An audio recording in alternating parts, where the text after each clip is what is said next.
The champagne glass in my hand had gone warm 20 minutes ago, and still no one had come to sit beside me. I counted the empty chairs at my table. 6 of them. 6 chairs and not one person willing to fill them. Because everyone in this ballroom already knew what had happened an hour earlier, when Grant stood at the microphone and announced his engagement to another woman, while I sat 3 tables away in a blue dress I had bought for a very different kind of night. I was not supposed to find out this way. I was supposed to be his date. Instead, I became the story everyone whispered about between sips of wine. I thought about leaving. I thought about it for a long time, running the math on how many steps it would take to reach the door without every head in the room turning to watch me go. Before I could stand, a man sat down in the chair beside me. He did not ask if the seat was taken. He simply took it, the way people take things that already belong to them. I turned to tell him the chair was reserved, though it was not, and the words caught in my throat. He was not handsome in the soft way men in this room were handsome. His jaw was sharp. His eyes were darker than they should have been under the gold lighting, and he wore his suit the way other men wished they could, like it had been built around him, rather than bought off a rack. He did not look at the stage where Grant was still smiling for photographs. He looked only at me. "You looked like you could use a rescue," he said. His voice was low, even, the kind of voice that did not need to be raised to be heard. "I don't know you," I said, which was true, and also the only thing I could think to say. "Not yet." He leaned closer, close enough that I could smell cedar and something colder underneath it, like the air right before rain. "Here is what I need you to do. Smile, laugh, if you can manage it. And when I ask, you are going to say yes." "Say yes to what?" "Be my fiancé." He said it quietly, almost gently, as if he were asking me to pass the salt. Now. I actually laughed, a short disbelieving sound, because it seemed like the only sane response to a stranger proposing marriage between courses of a wedding dinner that was not even mine. "I'm sorry, what?" "I know how it sounds. It sounds insane." "It is," he agreed, and something in the corner of his mouth almost became a smile. "But there is a man 3 tables behind you, gray suit, silver watch, who has been watching you since you sat down alone. He is not watching because you are the most interesting woman in the room, although you might be. He is watching because he thinks you are unprotected, and unprotected people are useful to men like him." I did not turn around. Something in his voice told me not to. "Useful how?" "Leverage," he said simply. "Against me. He does not know your name yet. He only knows that a woman sitting alone, humiliated in front of 200 people, is an easy target for a conversation that could go very badly for you. If he approaches you and finds out you belong to no one, he will use you to send me a message I do not want delivered." "I don't belong to anyone," I said, and I heard how sharp it came out, sharper than I meant it. "I know." His eyes did not move from mine. "That is exactly the problem. For the next hour, you need to belong to me. It costs you nothing but a smile, and a ring you can take off tomorrow." I should have walked away. Every instinct that had kept me safe for 28 years told me to stand up and disappear into the crowd. But I looked past him, just once, and I saw the man in the gray suit watching us the way a hawk watches something small moving through grass. And I looked at Grant, still laughing on that stage with his brand new fiancée, and something in me, something reckless and wounded and tired of being the person nothing happened to, made the decision before my better judgment could stop it. "What's your name?" I asked. "Damon," he said. "Damon Cross." "Claire," I told him. "Claire Bennett." "Claire." He said it slowly, like he was testing the shape of it. Then he reached into his jacket and took out a small black box, and my heart dropped into my stomach, because this was really happening. This stranger was really about to do this, in front of a room full of people I would have to see again at church, at the grocery store, at every family gathering for the rest of my life. "Wait," I whispered. "What exactly do you need me to say?" "Nothing yet." He opened the box. Inside was a ring, simple, elegant, a single stone that caught the light without trying too hard. "Right now, I only need you to let me put this on your finger and smile like it is the happiest moment of your life. The rest, we figure out later." "Later when?" Tonight. He took my hand before I could pull it back, and his fingers were warm and steady. Nothing like the shaking in my own. I promise you, Claire, I will explain everything once we are somewhere safer than this room. The ring slid onto my finger like it had been made for it, which unsettled me more than anything else that had happened so far. I looked up and found half a dozen faces turned toward us now, drawn by the small performance of a handsome stranger kneeling slightly at my side. Someone gasped. Someone else began to clap, uncertain, following the lead of strangers the way people do at weddings. Grant's head turned. Across the room, over 200 candles and floral centerpieces, and the wreckage of my evening, our eyes met for the first time since he had announced his engagement to someone else. I watched the confusion bloom on his face as Damon stood, pulled me gently up beside him, and pressed his lips to my temple like it was the most natural thing in the world. "Ladies and gentlemen," Damon said, loud enough for the tables around us, but not loud enough to steal the room from the actual bride and groom. "Forgive the intrusion. I could not wait another moment to ask this woman to marry me." Applause rippled outward. Somewhere, a woman I did not recognize said how romantic, how sudden, how wonderful. I smiled, because Damon had told me to, and because if I did not smile, I thought I might start laughing in a way that would not stop, the kind of laughter that comes right before tears. Grant did not clap. He stood very still, his new fiancée's hand in his, and stared at me like he was trying to solve a puzzle that had rearranged itself while he was not looking. Damon leaned down again, his mouth close to my ear so no one else could hear. "You are doing beautifully," he murmured. "Keep smiling for 10 more seconds, then we leave." "Leave to where?" "Somewhere we can talk. Somewhere the man in the gray suit will not follow." I glanced past Damon's shoulder and saw that the man was gone. The chair where he had been sitting was empty, a half-finished drink left behind on the table, like he had departed in a hurry. "He's gone," I whispered. "He is not gone," Damon said quietly. "He is repositioning. Men like him do not disappear. They wait." A chill moved down my spine that had nothing to do with the air conditioning in the ballroom. I let Damon guide me by the small of my back toward the exit, past tables of people I had known my entire life, past Grant, who called my name once, sharply, like he had any right to be surprised that my life had moved without his permission. I did not turn around. Outside, the night was cool, and the valet lot was lined with cars far more expensive than anything I had ever ridden in. A black car pulled forward before Damon even lifted his hand, as though the driver had been watching for exactly this moment. Damon opened the door for me himself. "Get in," he said, "and I will tell you everything."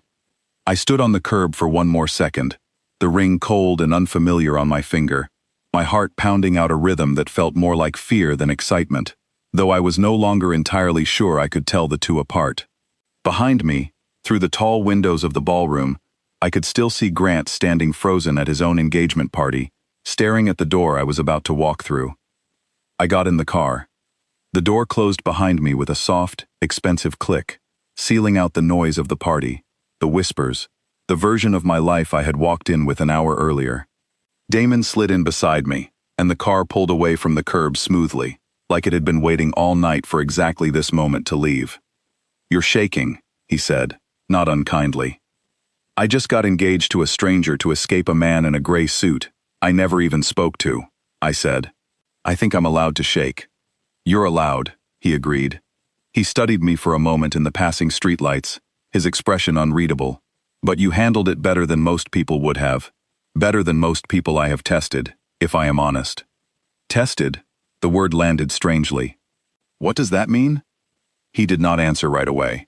Instead, he looked out the window at the city sliding past, lights smearing gold and white across the glass, and when he finally spoke, his voice had lost some of its calm certainty. "It means tonight was not entirely an accident, Claire. I did not choose that table by chance, and I did not choose you by chance either." The car took a smooth turn onto a wide avenue lined with tall buildings, and I felt the first real thread of fear settle into my chest, colder and sharper than anything the ballroom had given me. Whatever he was about to tell me, I understood in that moment that my ordinary, quiet life had ended the second I let him slide that ring onto my hand, and there would be no going back to the woman who had walked into that party alone. "Start talking," I said. "All of it. Now." Damon turned to face me fully, and for the first time since he had sat down beside me, I saw something flicker behind his eyes that looked almost like respect. "All right," he said, "but you should know, once I start, there is no version of tonight where you simply go home and forget this happened." I held his gaze, refusing to look away first. I stopped being able to go home the moment I put on this ring. So, talk. The car sped on through the night, carrying me further from everything I knew, and closer to a truth I was not sure I was ready to hear. I woke up the next morning, in a bed that was not mine, in a room larger than my entire apartment, with sunlight pouring through floor-to-ceiling windows that looked out over the city like it belonged to whoever slept here. For a moment I forgot everything. Then I saw the ring on my finger, and the whole night came rushing back at once. The ballroom, the man in the gray suit, the car, Damon's voice telling me things I had spent half the night trying to make sense of. He had explained it slowly, carefully, the way someone explains something they have rehearsed many times, but never said out loud. His family ran a business empire that touched shipping, real estate, private security, and a dozen other things that sounded legitimate on paper. Underneath the paper was another business entirely, one built on debts owed and favors collected, one where men like the stranger in the gray suit worked for a rival named Vincent Marsh, a man who had spent 3 years trying to find a weakness in Damon's organization that he could use as leverage. "He has learned that I have no wife, no fiancé, nothing he can threaten to force my hand," Damon had told me in the car, his voice flat and careful. "That makes me difficult to control. It also makes me a target for a different kind of attack. If he finds a woman I care about, someone unprotected, he will use her against me before I even know I care." "And you think pretending I'm your fiancé fixes that?" "I think it removes the opening," he had said. "A woman who is already claimed, already protected, already surrounded by my people, is far less useful to a man like Marsh than a stranger sitting alone at a wedding." I had wanted to ask him 100 more questions that night, but exhaustion had won, and somewhere between the car and this enormous unfamiliar room, I had fallen asleep in a guest bed, while a man I met 4 hours earlier slept somewhere else, in a house I did not yet understand the size of. Now, in the daylight, none of it felt any less impossible. A soft knock came at the door, and a woman entered, before I could answer, carrying a tray with coffee and a folded note. She was maybe 50, dressed simply, her expression unreadable in the practiced way of someone who has learned not to react to strange things happening in this house. "Mr. Cross asked me to bring this up," she said, setting the tray on the small table by the window. "He would like to see you downstairs when you are ready. There is no hurry." "Thank you," I managed, though my voice came out rougher than I expected. She left without another word, and I picked up the note.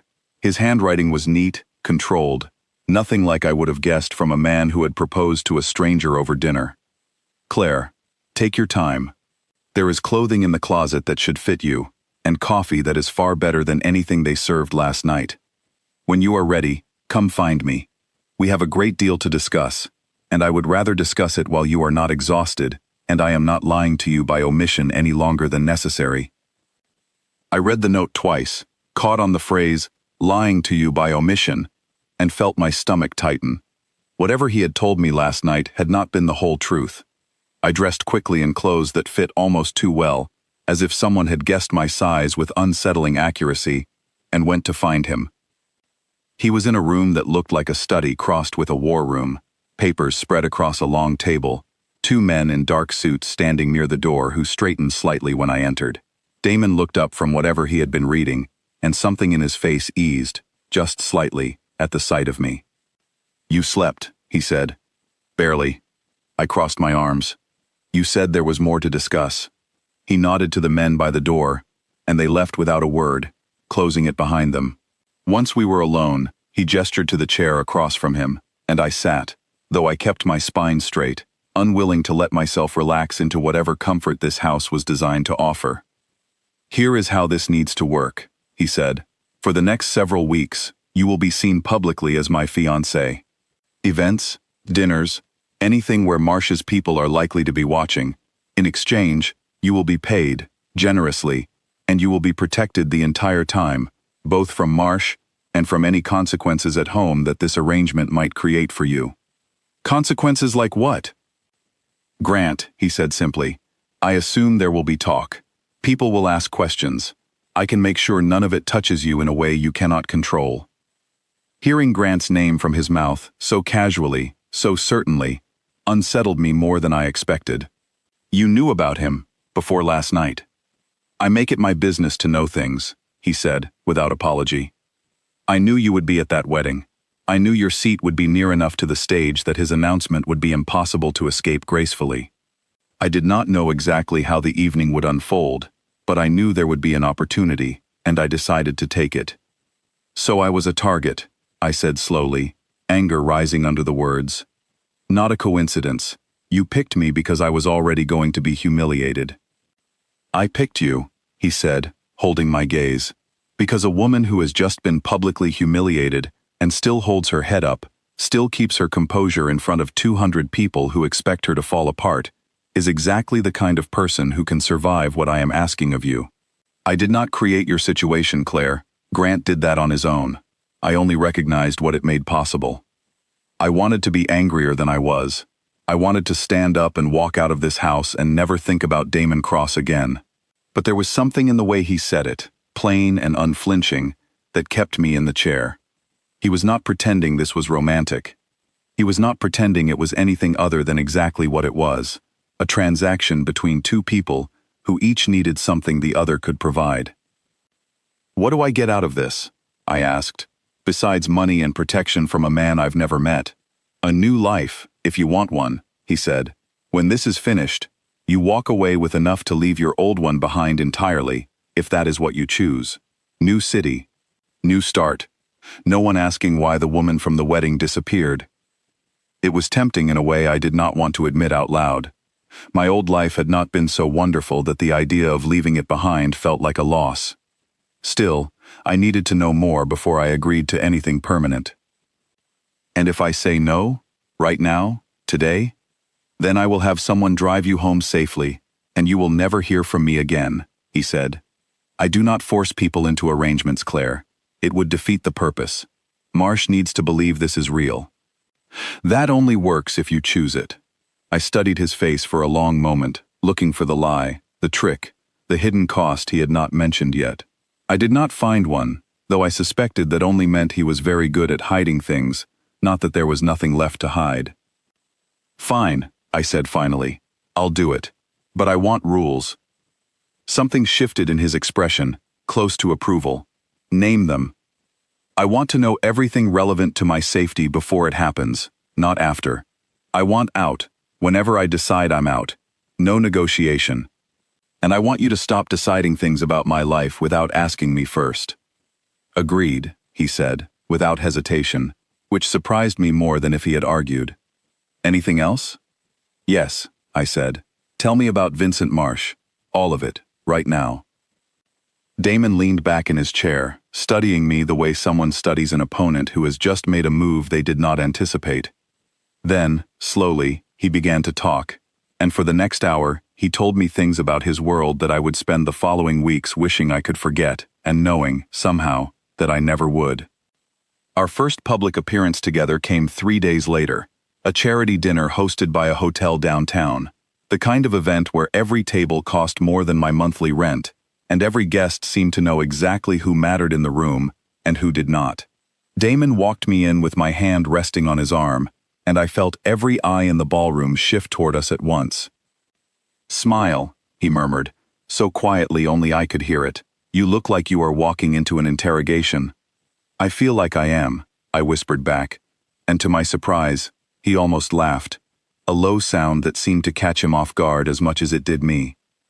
We moved through the room together, and I watched him transform in real time, the careful coldness from our first conversations, replaced by an easy, practiced charm that made grown men lean in to listen, and made their wives glance at me with open curiosity.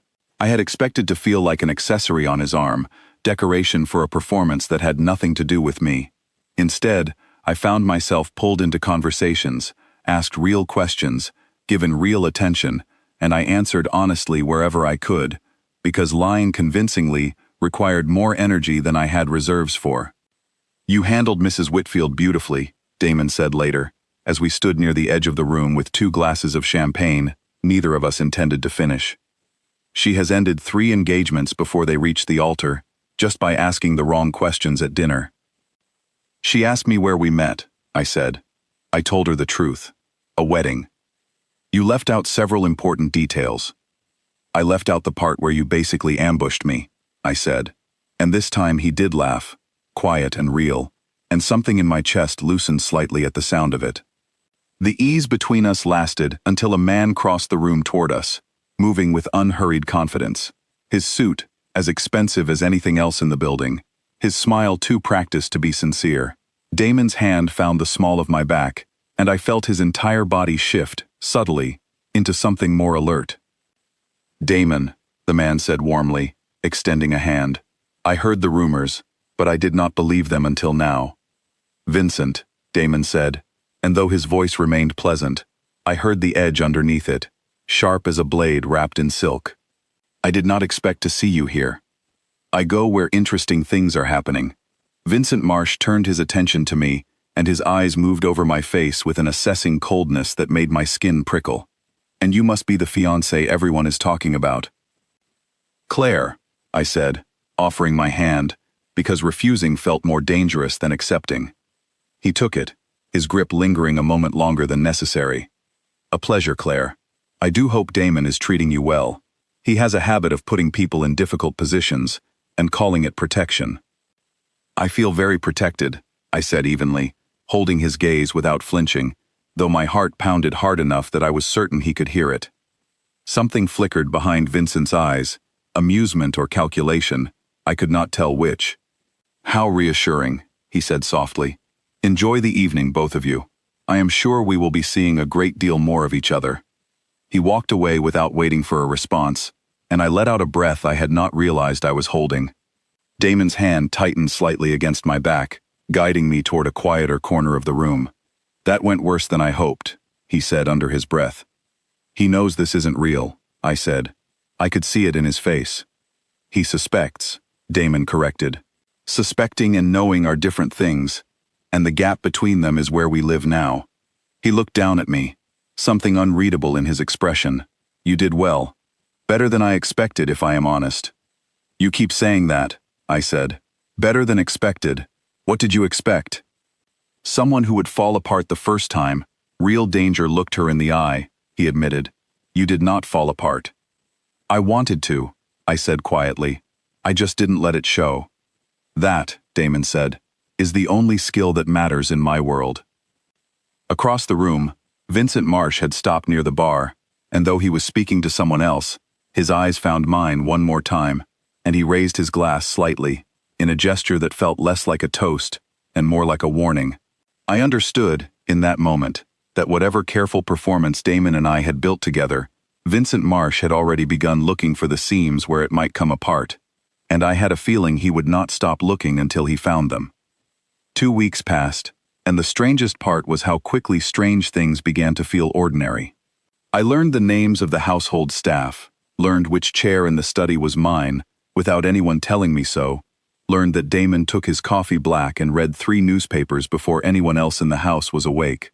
I learned these things the way you learn the layout of a new home, without meaning to, simply by living inside it long enough. I also learned things about myself that I had not expected. I learned that I was better at holding my composure under pressure than I had ever known, better at reading a room, better at noticing the small shifts in Damon's posture that told me when a conversation had turned dangerous, before the words themselves gave it away. He had built his entire life around vigilance, and somewhere in those 2 weeks, I had begun absorbing pieces of that vigilance for myself. It was a Tuesday evening, when the lines between performance and something else began to blur for the first time, in a way I could not explain away afterward. We were at a smaller gathering, nothing like the charity dinner, just a handful of business associates at a private club, the kind of place with low lighting and quiet conversation, and no photographers waiting outside. I had grown comfortable enough in these settings to wander slightly, to speak with people on my own, without Damon's hand at my back, guiding every word. I was near the bar when a man I did not recognize approached, older, with the kind of smile that did not reach his eyes. He introduced himself as an associate of Vincent Marsh, and within 30 seconds, I understood that this was not a chance encounter. "You must find it exhausting," he said, swirling his drink, pretending to love a man like Damon Cross. "I don't pretend anything," I said, keeping my voice light, though my pulse had picked up. "No?" He tilted his head. "Because from where I stand, it looks a great deal like a woman doing a very difficult job. I wonder what you would say if I offered you an easier one." "I'm not interested," I said, and turned to leave, but his hand closed around my wrist, not violently, but firmly enough that I could not simply walk away without a scene. "Think about it," he said quietly. "Men like Cross use people up and discard them when they are no longer useful. I would hate to see that happen to someone as clever as you." "Let go of my wrist," I said, my voice low and even, though everything in me had gone cold and sharp with fear. He did not let go immediately. For one long second, his grip tightened instead, and I understood with sudden clarity how easily this evening could turn into something far worse than an uncomfortable conversation. Then, from somewhere behind me, I felt a presence arrive, and the man's hand released my wrist as though it had been burned. "You seem to have mistaken my fiancée for someone you are permitted to touch," Damon said, his voice quiet and utterly without warmth. The man stepped back immediately, hands raised slightly, all pretense of friendliness gone from his face. "No offense intended, Cross. Just a conversation." "Leave," Damon said, and it was not a suggestion.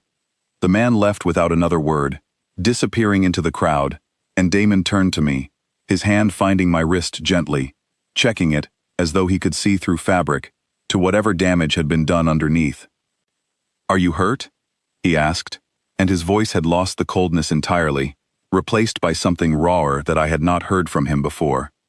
"I'm fine," I said, though my hands were shaking, startled, not hurt. "I should not have let you out of my sight. I'm not a child, Damon. I can talk to people without you standing over my shoulder." "I know that," he said, and there was real frustration in his voice now, directed inward rather than at me. "But Marsh's people are not people, Claire. They are instruments he uses to find weakness. I miscalculated how quickly they would test you directly." We left the club shortly after, and in the car on the way home, neither of us spoke for a long time. I watched the city lights slide past the window, my wrist still faintly aching where the man's fingers had gripped it, and beside me, Damon sat with a stillness that felt less like calm and more like restrained anger. "Tell me something true," I said finally, breaking the silence. He glanced at me. "I have not lied to you. You've told me facts," I said. "That's different from something true. I want to know why this matters so much to you. Why you needed a fiancé specifically. Why now? Why you were willing to risk everything on a stranger at a wedding you weren't even invited to." He was quiet for a long moment, long enough that I thought he might refuse to answer at all. Then he exhaled, and when he spoke, his voice had changed, softer, more exposed than I had heard it before. "My sister," he said. "Her name was Elena. 3 years ago, Marsh's people took her, hoping to use her against me in a negotiation that had nothing to do with her at all. I paid what they asked. It did not matter. They had already decided the outcome before I ever agreed to their terms." I did not say anything, sensing that interrupting would close the door he had just opened. "Since then, I have made certain that no one close to me is unprotected," he continued. "No one visible enough to be used against me again. I told myself I did not need anyone in my life who could become a target, and for 3 years, that worked, because I made sure there was no one." "Until me," I said quietly. "Until you," he agreed. "I told myself this arrangement was strategy, a shield, nothing more. I am no longer certain that is entirely true." The car pulled up outside the house, but neither of us moved to get out. I turned to look at him fully, searching his face in the dim light for the calculation I had grown used to finding there, and found instead something quieter, something that looked almost like fear, though I suspected Damon Cross rarely allowed himself to feel that particular emotion. "I'm sorry about your sister," I said. "I did not tell you for sympathy," he said. I told you because you deserve to understand what you have walked into. This is not a game to me, Claire. It never was. And I am increasingly aware that protecting you has stopped feeling like an obligation and started feeling like something I want, regardless of what it costs me. The words hung in the space between us, and I felt something shift inside my chest, a small, dangerous door creaking open that I had kept firmly shut since the moment Grant had stood on that stage and chosen someone else. I had told myself this arrangement was temporary, transactional, a shield I would set down the moment it was no longer needed. Sitting there in the dark car, I understood that somewhere in the last 2 weeks, that had stopped being entirely true for me as well. Damon, I said softly, and he looked at me, waiting. I don't know how to do this. Pretend something, and then not know anymore where the pretending ends. Neither do I, he admitted. I have never done this before. Any of it. Not even the pretending part? A small, unguarded smile crossed his face, gone almost as quickly as it appeared. Especially not that part. We sat in silence for a long moment, the air between us charged with something neither of us seemed willing to name. I was aware of every small distance, the space between his hand and mine on the seat, the low, steady sound of his breathing, the warmth radiating from him despite the cool night air seeping in through the cracked window. I thought about leaning closer. I thought about all the reasons I should not. In the end, it was Damon who moved first, though only slightly, his hand covering mine, where it rested on the seat between us, warm and careful, as though he expected me to pull away, and was giving me every opportunity to do so. I did not pull away. This was never supposed to become real, I whispered. I know, he said, his thumb tracing slowly across my knuckles. I keep reminding myself of that fact, and it keeps failing to matter. Neither of us closed the last distance between us that night. Something held us both back. Some instinct that understood the ground we stood on was still too unstable to build anything real upon it. But when he finally walked me to my door, his hand lingered at my waist a moment longer than necessary, and when he said goodnight, his voice carried a weight that had nothing to do with performance and everything to do with the truth neither of us had said out loud yet. The following days brought a shift in how we moved around each other. Small things changed first. He began seeking me out in the evenings, not to discuss strategy or upcoming events, but simply to talk, about nothing important, about books I had read and cities he had visited, and the strange quiet moments of ordinary life that had nothing to do with Vincent Marsh, or the danger circling us both. I found myself looking forward to those evenings, more than I wanted to admit, counting the hours until the house grew quiet enough for him to knock softly on the study door and ask if I wanted company. I learned that Damon Cross, stripped of the cold precision he wore in public, was quietly funny, thoughtful, in ways I had not expected from a man who ran an empire built on fear and careful violence. He asked about my life before Grant, about the dreams I had set aside when things had gone wrong, about the parts of myself I had stopped mentioning out loud because no one had asked in a very long time. I found myself telling him things I had never told anyone, not even the friends I had known for years, because something about the honesty he had shown me in that car made honesty feel possible in return. It was during one of these evenings, nearly 3 weeks into the arrangement, that one of Damon's men entered the study without knocking, his face tight with an urgency that immediately silenced whatever easy conversation we had been having. "Sir," the man said, "we have a situation. Marsh made a move tonight, and it involves Miss Bennett directly." The warmth in the room evaporated instantly, replaced by the cold vigilance I had grown to recognize in Damon within seconds. He stood, his entire posture shifting into the version of himself built for exactly this kind of moment. "Tell me everything," he said, and beside him, I felt my own hands go cold, because I understood, without needing to be told, that whatever came next would test everything we had built between us, far more severely than a stranger's hand around my wrist at a private club. Damon turned to look at me, and in his eyes I saw something I had not seen before. Not calculation, not careful protection, but real fear. The kind a man feels only when something he has begun to treasure is suddenly, genuinely at risk. "Whatever happens next," he said quietly, "I need you to trust me completely. Can you do that?" I thought of the wedding, of the ring sliding onto my finger, of every moment since that had slowly turned a stranger into someone I trusted more than I had trusted anyone in years. I nodded, though my heart was pounding hard enough that I could feel it in my throat.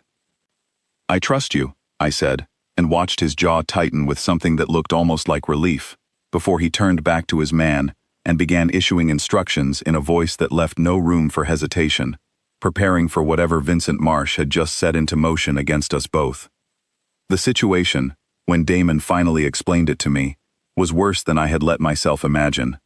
Someone inside Marsh's organization had traced the wedding photographs from that first night, the ones taken by a hired photographer who had no idea what he had captured, and buried in the background of one image was a clear shot of the black car waiting outside, its license plate visible enough to trace back through 3 shell companies to Damon's household. Marsh now had proof that the engagement had been arranged in the same hour I had been humiliated on that ballroom floor, proof that could unravel the entire fiction we had built if it reached the wrong hands. "He will not release it publicly," Damon said, pacing the length of the study while his men waited near the door. "That would tip his hand too early. He will use it privately first, as leverage, to force a meeting where he controls the terms." "A meeting with you," I said. "A meeting with both of us," Damon corrected grimly. "He has requested your presence specifically. He wants to see how much you actually know, and how much I have kept from you. He is testing whether the engagement is real by testing whether you would walk into danger for me." "Then I'll go," I said, before I had fully thought through what I was agreeing to. "No," Damon said sharply. "Absolutely not. You just told me he wants to see if I would," I said. "If I refuse, doesn't that prove the whole thing is fake? Doesn't that prove the whole thing is fake? Doesn't that prove the whole thing is fake? Doesn't that prove the whole thing is fake?" said. Damon stopped pacing and looked at me, and I could see the war happening behind his eyes, the careful strategist weighing against the man who had held my hand in a dark car and admitted, quietly, that this had stopped being a performance for him. "I will not use you as a piece in this," he said. "Not again.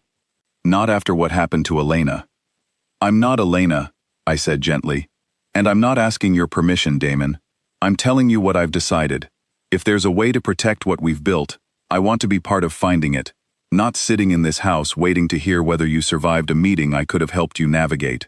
He stared at me for a long moment, and something in his expression cracked open, some careful wall he had built around himself finally giving way. "If anything happens to you," he said quietly, "I do not know what I would become." "Nothing is going to happen to me," I said, with more confidence than I actually felt. "Not with you standing beside me." The meeting was arranged for 2 nights later, at a restaurant Marsh owned on the edge of the city. Private, secure, entirely on his terms. Damon brought 3 of his most trusted men, though only one was permitted inside the building with us. The rest stationed outside, where Marsh's security allowed them to wait. I wore a dress Damon had chosen himself, dark green, simple, nothing that would suggest fear or hesitation, and as we walked through the restaurant's entrance, I felt his hand find mine, steady and warm, grounding me against the fear threatening to climb up my throat. Vincent Marsh was already seated when we arrived, at a table set for 4, though only he occupied it, his expression pleasant in the way that made my skin crawl more than open hostility ever could. "Claire," he said warmly, standing to greet us both, "I am so pleased you agreed to join us." "I wasn't aware I had much choice," I said, sitting where he gestured, Damon settling beside me with a stillness that felt like a coiled spring. "Everyone has a choice," Marsh said, resuming his seat. "Some choices simply carry heavier consequences than others." He folded his hands on the table and studied me with open curiosity. "I have a photograph, Claire. I imagine Damon has told you as much. It shows quite clearly that your engagement began under circumstances rather different from the romantic story that has been circulating." "I know what it shows," I said evenly. "And yet here you are, defending him anyway." Marsh's eyes flicked to Damon, sharp and assessing. "Interesting. I confess I expected fear from you tonight. Instead, I find something closer to loyalty. That is either very brave or very foolish, and I have not yet decided which." "What do you want, Vincent?" Damon said, his voice flat and cold. all the warmth I had come to know from him carefully hidden away behind the mask he wore for exactly these moments. "Simple," Marsh said. "I want you to understand that I could end this fiction whenever I choose. I want you to understand that Claire's safety, her comfort, her entire life, exists now at my discretion as much as yours. And I want you to know that the next time I ask for something, Damon, I expect immediate cooperation, without the games you have played with me for the last 3 years." "And if I refuse?" Damon said. Marsh smiled, and it was the coldest expression I had seen on any face in my life. "Then I will make certain everyone in this city knows exactly what Claire Bennett truly is to you. A prop, a shield, a woman who agreed to marry a stranger within an hour of being humiliated, purely for money and protection. I wonder how that story would sit with her, once the romance is stripped away, and only the transaction remains." I felt the words land like a blow, not because they were entirely untrue, but because they were close enough to the truth of how this had started, that I could not fully deny them. I looked at Damon, and for a moment, I saw the same fear reflected in his eyes, fear that Marsh's version of our story might be the one that survived, regardless of everything that had grown between us since. "It doesn't matter how it started," I said, surprising myself with the steadiness in my voice. I turned to face Marsh directly. "You clearly did your research, Vincent, so let me save you some trouble. Yes, it began as an arrangement. Yes, I agreed, because I needed protection, and he needed a shield. None of that changes what it has become since. You cannot threaten to expose something as fake when it has already stopped being fake, for either of us." Marsh's expression flickered, genuine surprise breaking through his careful composure for just a moment, before he smoothed it away. "How touching," he said softly. "Truly. I almost believe you mean that." "I do," I said. "Then you will not mind," Marsh said, his voice suddenly harder, "staying here a little longer, while Damon and I discuss business matters that do not concern you. My associates will keep you company in the next room." 2 men appeared at my side before I fully understood what was happening, their hands closing around my arms with practiced efficiency. Damon shot up from his chair, his composure shattering entirely for the first time since I had met him. "She stays with me," he said, his voice dangerously low. "She stays where I decide," Marsh said calmly. "Consider it a demonstration, Damon, a reminder of exactly how much control I still hold over your life, and hers, whenever I choose to exercise it." "Damon," I said, forcing calm into my voice, though my heart was hammering violently against my ribs. "It's fine. Handle whatever he wants. I'll be fine." I do not know if I believed my own words as I said them, but I understood, in that moment, that panic would only give Marsh exactly the reaction he was hoping for. Damon's eyes met mine, and I saw the promise in them before he said a single word. A promise that whatever happened next, this was far from over. The men led me through a side door into a smaller room, dimly lit, a single table and 2 chairs the only furniture. The door closed behind us with a heavy, final sound, and I heard the distinct click of a lock turning from the outside. I was alone, locked in an unfamiliar room, in a building owned by a man who had just made it abundantly clear how little my safety mattered to him, beyond its usefulness as leverage.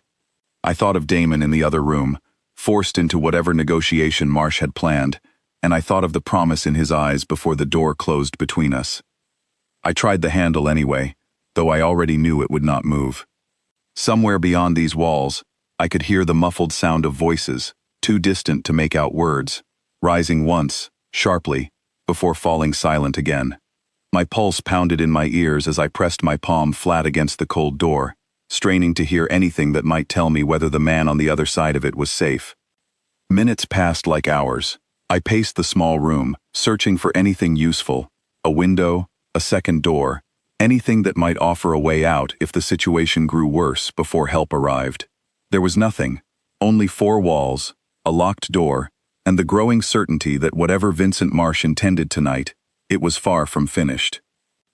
Then, from somewhere down the hallway beyond my door, I heard raised voices again, followed by a sound that made my blood run cold, sharp, sudden, unmistakable even through the walls separating me from whatever was happening on the other side. I backed away from the door instinctively, my hands pressed to my mouth, my heart pounding so violently I could feel it in my throat. Whatever had just happened out there, I understood with terrible clarity that the careful, controlled evening Marsh had promised had just collapsed into something far more dangerous, and I was locked in a room with no way to know whether Damon Cross, the man who had somehow become the center of my entire rearranged life, was still standing on the other side of that door. The lock rattled. Footsteps approached, slow and deliberate, and I pressed myself back against the far wall, waiting to learn whether the person about to walk through that door was coming to save me, or to finish whatever Marsh had truly intended for this night from the very beginning. The door swung open, and Damon stood in the frame, his jacket gone, his shirt torn at the shoulder, a shallow cut above his eyebrow that had already begun to swell. Relief crashed through me so suddenly that my knees nearly gave out, and before I could stop myself, I crossed the room and threw my arms around him, careless of the blood, careless of anything except the fact that he was standing, breathing, alive. "I'm all right," he murmured into my hair, though I could feel his heart pounding just as violently as my own. "I'm all right, Claire. We need to move." "What happened?" I asked, pulling back to look at him properly, my hands checking his shoulders, his arms, as though I could somehow confirm through touch alone that he was truly unharmed. "Marsh underestimated how far I would go once he put his hands on something that belongs to me," Damon said grimly. "He will not be causing either of us trouble again tonight. But we do not have long before his people regroup, and I do not intend to be here when they do." He took my hand and led me quickly through the hallway, past an overturned chair and a room where two of Marsh's men sat slumped and unmoving against the wall, clearly no longer a threat, though thankfully still breathing when I glanced at them despite myself. We moved through a rear exit into a narrow alley, where Damon's men were already waiting, engines running, faces tense with barely restrained urgency. "Sir," one of them said as we approached, "Marsh is down, secured in the east room." "What are your orders?" "Get Claire into the car," Damon said. "I will deal with Marsh myself." "No," I said immediately, gripping his hand tighter. "Whatever you're about to do, I'm not leaving you to do it alone, not after everything." He turned to look at me, and for a long moment, the two of us stood in that narrow alley, while his men waited uncertainly around us, the night air cool against skin still flushed with adrenaline and fear. "This is not a negotiation," he said quietly. "What I need to do now, I need to do without worrying whether you are safe while I do it." "Then let me stand where you can see me," I said. "I'm not asking to be part of whatever violence comes next, Damon. I'm asking you not to shut me out the moment things get difficult. We agreed to that, remember? No deciding things about my life without asking me first." Something in his expression softened, despite the tension still radiating from every line of his body. "You remembered that." "I remember everything you've told me," I said. "Every promise. I'm not going anywhere." He studied me a moment longer, then nodded once, sharply, and turned back toward the building where his men had Marsh secured. I walked beside him, my hand still held firmly in his, and though fear had not entirely left my chest, I found a strange steadiness in refusing to be sidelined from whatever came next. Vincent Marsh sat in a chair in the small east room, his wrists bound, a bruise already forming along his jaw, his composure finally, completely broken. When he saw us enter together, something like genuine disbelief crossed his face. "You should have taken the money and disappeared the moment this began," he said to me, his voice rougher now, stripped of its earlier charm. "Instead, you chose him. Foolish." "Maybe," I said, standing beside Damon without flinching, "or maybe you simply never understood what you were dealing with." Damon crouched slightly to meet Marsh's eyes directly. "Here is what happens now," he said, his voice quiet and absolutely without mercy. "You will return every piece of evidence you have gathered against Claire, against me, against this arrangement, tonight. You will step back from every operation that has touched my territory for the last 3 years, and you will never come near either of us again, or the next conversation we have will not end with you sitting in a chair." "And if I refuse," Marsh said, though the defiance in his voice had thinned considerably. "Then I will finish what tonight started," Damon said simply, "and this time, there will be no negotiation of any kind." Marsh held his gaze for a long moment, weighing options that had clearly narrowed considerably since the confident smile he had worn at dinner. Finally, something in his shoulders sagged, defeat settling over him like a heavy coat. "Fine," he said quietly. "You win, Cross. This time." "There will not be a next time," Damon said, standing and turning away from him entirely, as though Marsh had already ceased to matter. He looked at me instead, and the coldness melted from his face the moment our eyes met. "Let's go home, Claire." The drive back to the house passed in exhausted silence. My hand held tightly in his, the entire way, both of us processing the adrenaline slowly draining from our bodies. When we finally arrived, Damon led me not to my room, but to his own study, settling me onto the couch while he cleaned the cut above his eyebrow with careful, steady hands. "You could have been badly hurt tonight," I said quietly, watching him work. "So could you," he said. I have never been more afraid in my life than I was standing outside that locked door, not knowing what was happening to you on the other side of it. "I was fine," I said, "scared, but fine."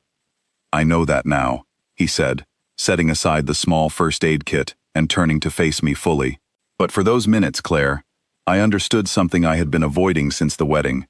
This stopped being an arrangement for me a long time ago. I do not know exactly when it happened. Perhaps it was the first time you refused to simply follow my instructions without question. Perhaps it was the night in the car, when you told me you did not know how to stop pretending. I only know that somewhere in these past weeks, protecting you became something I needed to do, not because of Marsh, not because of strategy, but because the thought of losing you had become unbearable to me." I felt tears prick at the corners of my eyes, unexpected and overwhelming. "I felt it too," I admitted. I told myself it was gratitude, or fear making everything feel more intense than it actually was. But when that door opened tonight, and I saw you standing there, alive, I understood it wasn't gratitude at all. It was something much simpler than that. "Claire," he said, his voice low and careful, stripped entirely of the performance that had marked our very first evening together. "I am going to ask you something now, and I need you to understand that this time, there is no audience, no danger circling us, no strategy behind the question. This is only me, asking you something I want more than I have wanted anything in a very long time." He reached into his pocket, and for a moment, I thought he had somehow produced another ring, but instead, he simply took my hand, holding it between both of his eyes searching mine with a vulnerability I had never seen from him before. "Will you stay?" he asked quietly, not because Marsh required it, not because of protection or strategy or anything either of us needed from the other in the beginning. "I am asking if you will stay because this, whatever it has become between us, is something you actually want. No pretending, no performance. Just the truth, whatever that truth turns out to be." I looked at him for a long moment, at the man who had walked into my life through a whispered lie, and had somehow, slowly, become the truest thing I had ever known. I thought of the woman sitting alone at that ballroom table, humiliated and invisible, and how impossibly far I had traveled from her in only a few short weeks. "Yes," I said softly, "I want to stay. Not because of anything that started this, because of everything it became." Something broke open in his expression, relief and joy, and something achingly tender all at once, and he leaned forward slowly, giving me every chance to pull away if I wanted to, before his lips finally met mine, gentle and certain, sealing a promise that had nothing to do with performance, and everything to do with the truth we had both been too afraid to name until tonight. When he finally pulled back, he rested his forehead against mine, both of us breathing unsteadily in the quiet of the study, the danger of the evening finally, fully behind us. "For what it's worth," he murmured, "I would like to ask you properly this time. When this is all settled, when there is no danger circling us and no audience watching, I would like to ask you to marry me the way it should have happened from the beginning." "I think I would like that," I said, smiling despite the exhaustion pulling at every part of me. Though I have to admit, the first proposal had a certain memorable quality to it. "It did," he agreed, a real smile breaking across his face. The first entirely unguarded one I had seen from him since the night we met. Though I promise the second one will not require a stranger, a wedding that was not mine, or a man in a gray suit to set the stage. 3 months later, I stood on a quiet balcony, overlooking the same city that had once felt so unfamiliar to me, watching the sun set in shades of gold, and rose over buildings I had come to know as home. Vincent Marsh had kept his word, disappearing entirely from Damon's territory, and though I understood the danger of his world had not vanished completely, something in the atmosphere around us had settled into a fragile, hopeful peace. Damon found me there, as he often did in the quiet hour before dinner, wrapping his arms around me from behind and resting his chin lightly against my shoulder. "You look happy," he observed. "I am happy," I said, leaning back into him. "It still surprises me sometimes, how completely my life changed in one evening." "Any regrets?" he asked, though I could hear the smile in his voice, confident already of my answer. I turned in his arms to face him properly, studying the man who had once been a stranger, whispering an impossible request at a wedding that was never meant to be mine. I thought of Grant, and how distant that humiliation felt now, like something that had happened to an entirely different woman, in an entirely different life. I thought of the empty chairs at that table, the isolation that had once defined me, and how thoroughly it had been replaced by everything standing in front of me now. "Not a single one," I said, and meant it completely. He reached into his pocket then, and this time, when he opened the small box, there was no audience, no danger, no strategy hiding behind the gesture. Only the two of us, standing together on a quiet balcony as the sun set slowly behind the city that had witnessed the beginning of everything between us. "Claire Bennett," he said softly, "will you marry me? Not as a shield, not as a performance, but because I cannot imagine building the rest of my life with anyone else." I looked at the ring, at the man holding it, at the impossible distance I had traveled since the night I sat alone at a table meant for 6, invisible and forgotten, until a stranger leaned close and changed the entire direction of my life, with 9 whispered words. "Yes," I said, and this time, there was nothing pretend about it at all. The city lights began to flicker on below us as evening settled fully over the skyline, and standing there in his arms, I understood that the loneliest night of my life had somehow led me to the fullest one, and that every difficult, dangerous, uncertain step between them had been worth traveling, simply to arrive at this moment, wanted completely, by a man who had once been a stranger, and had become, against every possible expectation, home.